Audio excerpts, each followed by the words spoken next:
नमस्कार प्यारे विद्यार्थियों, मैं आपके साथ डॉक्टर कांतराज पूनिया और ये अपना पॉलिटिकल पॉइंट। एक खबर हायर एजुकेशन से रिलेटेड और बहुत चर्चा में भी कई महीनों से थी, वो थी राजसेस की भर्ती को लेकर। राजसेस क्या है? राजसेस राजस्थान कॉलेज एजुकेशन सोसाइटी है। राजस्थान कॉलेज एजुकेशन सोसाइटी बनाई हुई है, जो जैसे मेडिकल कॉलेज चलते हैं वैसे के वैसे एकेडमिक कॉलेज चलाने के लिए यह सोसाइटी बनाई गई। इस सोसाइटी के द्वारा 372 कॉलेजों को राजस्थान में संचालित किया जा रहा है। एकेडमिक कॉलेजों को संचालित किया जा रहा है। बीए और एमए करवाने वाले जो कॉलेज हैं उनको संचालित किया जा रहा है, जहां पर विद्यार्थियों 3540 पोस्ट जो है वो क्रिएट है पढ़ाने के लिए। जहां पर आज तक विद्या संबल योजना के तहत लोग लगते थे और उन्हें सेमेस्टर के हिसाब से 90 घंटे का हम उनको पेमेंट करते थे। इस प्रकार का एक सिस्टम बना रखा था और नोडल कॉलेज काम करता था। पर अब अवस्थाएं पूरी तरीके से बदल रही है।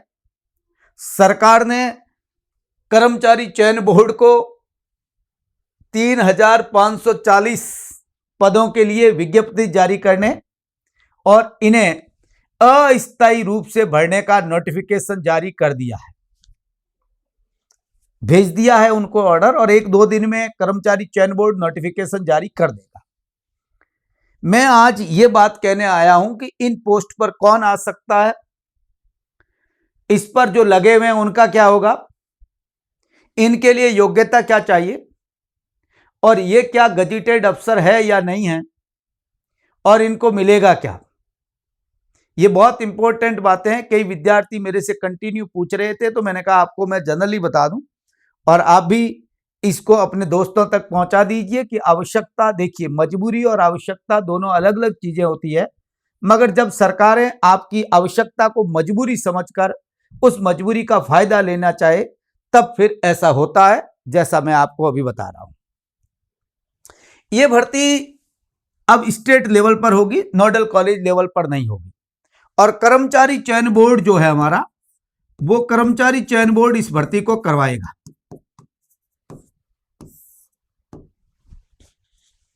ये परमानेंट नहीं होंगे, अस्थायी पूरी तरीके से होंगे और इन्हें प्रोफेसर नहीं कहकर शिक्षा सहायक कहा जाएगा, टीचिंग असिस्टेंट कहा जाएगा।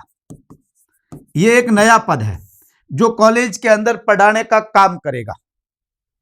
इनके लिए योग्यता वही होगी जो यूजीसी द्वारा तय है एक असिस्टेंट प्रोफेसर के लिए, यानी नेट या स्लेट एग्जाम आपने पास किया है एलिजिबिलिटी, तो आप आवेदन कर सकते हैं इस एग्जाम के लिए। आपको केवल 5 साल के लिए लिया जाएगा और 5 साल के बाद फिर एग्जाम लेकर लिया जाएगा। जो दोबारा एग्जाम देना चाहता है वो भले ही दे, उसमें कोई ऐतराज नहीं है। ये ऐसे शिक्षावीर है या अग्निवीर है जो योग्यता पूरी रखते हैं और क्वालिफाइड पर्सन है, कोई कमी नहीं है, फिर भी वो इस पद पर असिस्टेंट प्रोफेसर के बराबर पद नहीं होकर एक शिक्षा सहायक के रूप में 28,000 रुपए में काम करेंगे। ये खास बात है। आप सोच सकते हैं थर्ड ग्रेड से भी, थर्ड ग्रेड की तो आपको पता है बहुत अच्छी है, और मैं ऐसे ग्रेडिंग सिस्टम का भी विरोधी हूं। First grade, second grade, third grade, fourth grade क्या होता है? शिक्षक होता है और उनका जैसी क्वालिटी है, जैसी आपकी सिस्टम है, उस हिसाब से आपको मानक वेतन मिलना चाहिए। मगर 28,000 रुपए मासिक पे वो काम करेंगे। इनका काम अपने सब्जेक्ट को पढ़ाना है और इसके साथ राजसेस कॉलेजों को संचालित करना है। उन कॉलेजेस के अंदर एक परमानेंट पोस्ट पर प्रिंसिपल लगाया जाएगा। जो प्रिंसिपल एसोसिएट या प्रोफेसर जो हैं कॉलेजेस के अंदर, उनको प्रमोटेड करके प्रिंसिपल सीट पर लगा दिया जाएगा। इनके पास कोई राजपत्रित अधिकार नहीं है, ना वो राजपत्रित कहलाएंगे, ना उनके राजपत्रित के बराबर मिलेगा। ये पूरी तरीके से अस्थायी पोस्ट है। इनके लिए एग्जाम जो करवाएगा, मैंने आपसे कह दिया कि यह संस्था एग्जाम कराएगी और एग्जाम का पैटर्न यह है, 2 पेपर होंगे। पहला पेपर जो होगा राजस्थान जीके का होगा, मैं आपको जानकारी के लिए बता देता हूं, जो 75 नंबर का होगा। और दूसरा पेपर विद्यार्थियों सब्जेक्ट का होगा, जिस सब्जेक्ट का आप एग्जाम देना जा रहे हैं वो पेपर आपका 300 नंबर का होगा, 2 घंटे का होगा। यानी 150 सवाल इसमें आएंगे, आप अच्छी तरीके से समझ सकते हैं। इनके लिए एग्जाम का जो सिलेबस है वो सिलेबस वही रहेगा जो विद्यार्थियों आरपीएससी में असिस्टेंट प्रोफेसर का सिलेबस है। बस ये समझ लीजिए कि ये फर्स्ट पेपर है और ये सेकंड और थर्ड पेपर है। 2 पेपर जो आरपीएससी में सब्जेक्ट के असिस्टेंट प्रोफेसर के होते हैं वहां पर एक ही पेपर होगा और वो पेपर जो है 300 नंबर का होगा। सिलेबस पूरा का पूरा वो होगा जो असिस्टेंट प्रोफेसर का सिलेबस है आरपीएससी द्वारा तय, वैसा का वैसा होगा, उसमें कोई प्रॉब्लम नहीं है।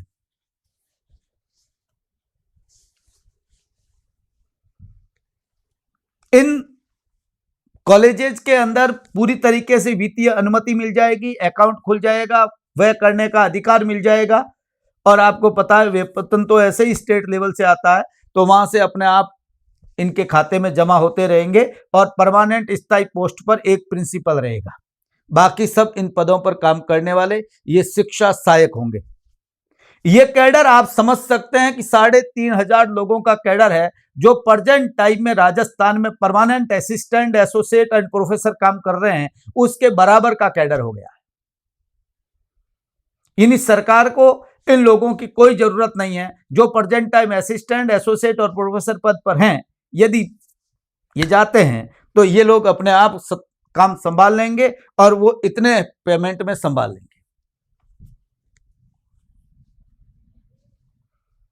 अन्याय कितना है, न्याय कितना है, आप अच्छी तरीके से समझ सकते हैं, कहने की जरूरत है नहीं।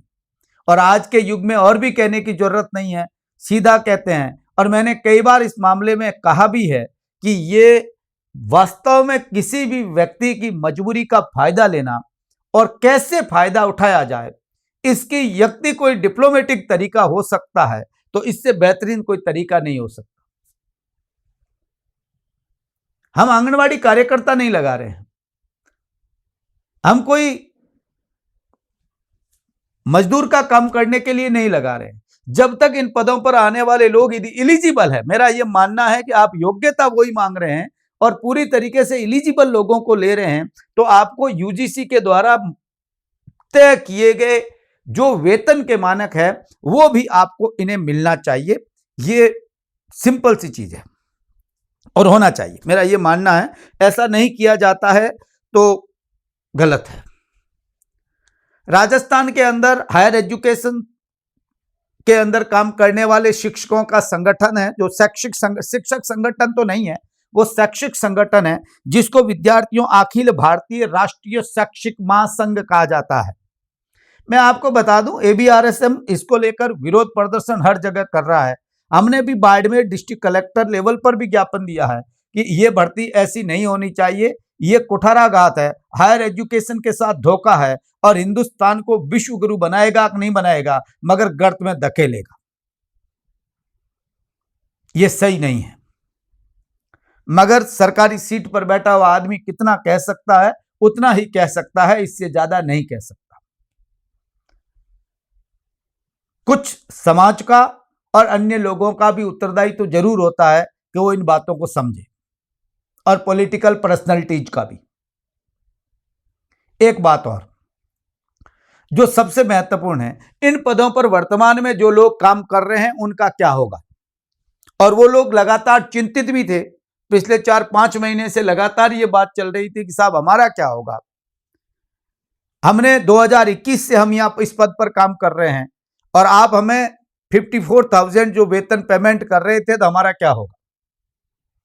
गवर्नमेंट ने का जो आइडिया लग रहा है या जो व्यवस्था मुझे दिख रही है वो ये दिख रही है कि आप एग्जाम दे दीजिए और आ जाइए, 28,000 दे देंगे, और आपको लगता है कि हम तो 54,000 के काबिल हैं, तो वहां चले जाइए जहां पर है, और नहीं तो आ जाइए, आपको पेमेंट मिलेगा, आप आराम से काम करिए।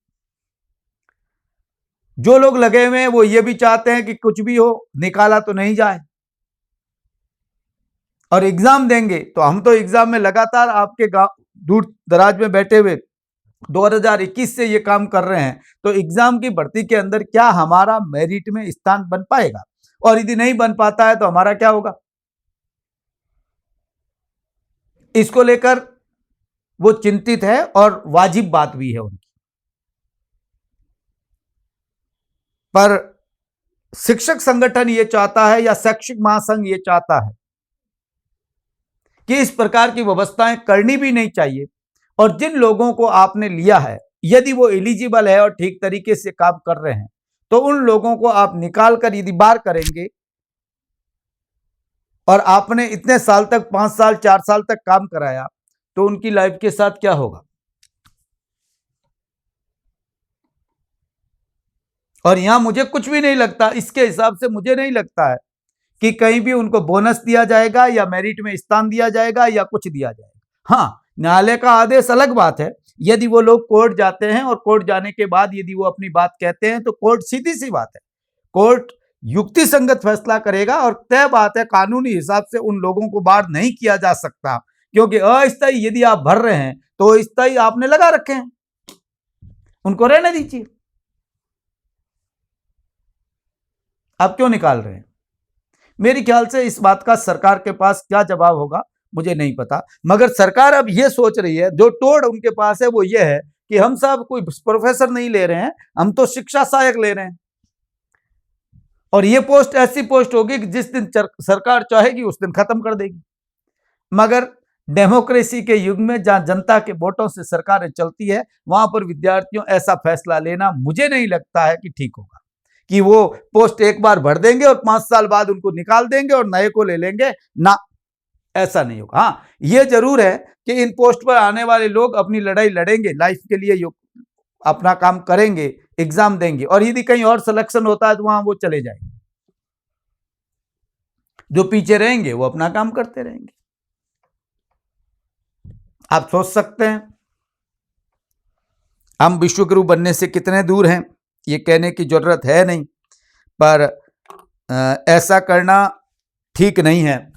और यदि ऐसा आप करते हैं तो कम से कम जो पूर्व में लगे हुए प्रोफेसर, ये हमारे असिस्टेंट प्रोफेसर हम उनको बोलते थे, वो असिस्टेंट प्रोफेसर ही हैं, मगर उनको यदि आप शिक्षा सहायक बनाते हैं तो उनका कुछ न कुछ ऐसे एकदम हटाना, आदेश करना कि आपको हटाया जाता है, पर मुझे ये चीजें केवल आदर्शवादी लगती है, ठीक नहीं लगती। जो करेंगे वो सरकार का फैसला होगा। मगर मैं आपसे एक ही बात कहूंगा, यदि आप बेरोजगार हैं, आप रोजगार में हैं, आप किसी पोस्ट पर काम कर रहे हैं, तो इस तरफ ध्यान देने की ज्यादा जरूरत नहीं है, ये लंबी लड़ाइयों के मामले हैं।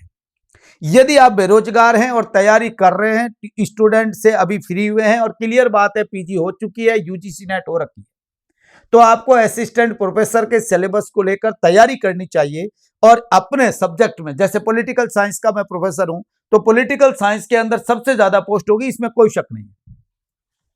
ये कोई मैं नहीं कह रहा हूं, आपको अच्छे तरीके से पता है, हर कॉलेज में पॉलिटिकल साइंस होगा ही होगा, हिस्ट्री होगा, ज्योग्राफी होगा, सॉरी हिंदी होगा, ये सब्जेक्ट होने हैं।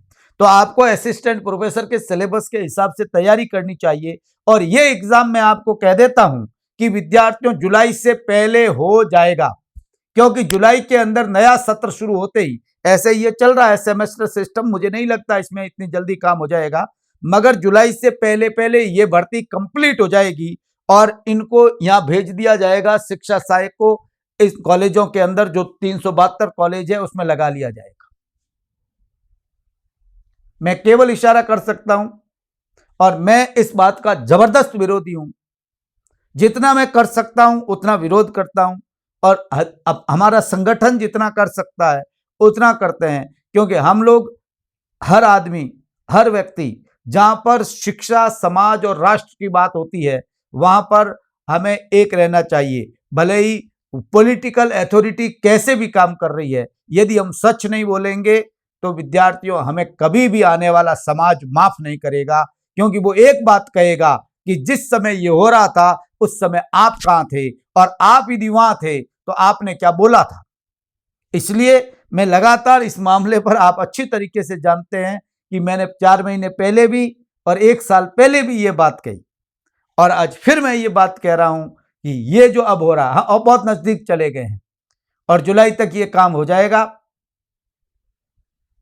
और एक बार आपने ये ट्रैक पकड़ ली तो सरकार, सीधी सी बात है, क्यों किसी को लाख रुपए पेमेंट दे जब आपको 28,000 रुपए में एक आदमी मिल रहा है और वो वही योग्यता वाला है जो असिस्टेंट प्रोफेसर की योग्यता वाला है, तो फिर क्या है। दूसरा, सोसाइटी और समाज का नजरिया यह है कि मास्टर करते क्या है, पटवारी क्या करता है, पुलिस क्या करती है, वो क्या करता है। ये तो एक सोसाइटी का नजरिया है। हर आदमी अपने बेटे को सरकारी नौकरी में भेजना चाहता है, मगर सरकारी सिस्टम में काम करने वाले लोगों को वो भ्रष्ट जरूर कहता है। मुझे समझ में नहीं आ रहा ये द्वंद्व सरकार से, हमारे समाज से कब मिट जाएगा।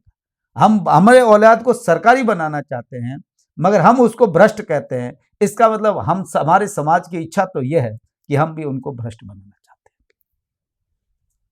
मुझे नहीं पता कहां पर कितने सही हैं हम और कितने गलत हैं, मगर इस पर कमेंट भी नहीं करना चाहिए, क्योंकि आजकल फेसबुक, यूट्यूब पे बुद्धिजीवी बहुत हो गए हैं। उनकी बातों को उनको सोचना चाहिए। मेरी ख्याल से पॉजिटिव थॉट के साथ सोचना चाहिए कि जो लोग लगे हुए हैं उनका क्या होगा। और आप यदि इतने इन योग्यता वाले लोगों को ले रहे हैं तो स्थायी भर्ती क्यों नहीं करते। और यदि आपके पास स्थायी भर्ती करने की कैपेसिटी नहीं है तो इतने सारे कॉलेज खोलने का कोई उद्देश्य नहीं है, जहां पर हायर एजुकेशन, एक एजुकेशन और हायर एजुकेशन में फर्क जो है वो विद्यार्थियों क्वालिटी का है। यदि क्वालिटेटिव अच्छा नहीं है यदि हायर एजुकेशन, तो किसी भी देश के लिए वो अच्छा नहीं हो सकता, क्योंकि हमारा देश कितना आगे जाएगा यह हायर एजुकेशन तय करेगा और हमारा देश कितना अच्छे तरीके से चल रहा है यह एजुकेशन तय करती है। तो हायर एजुकेशन के मामले में हमें समझौता नहीं करना चाहिए।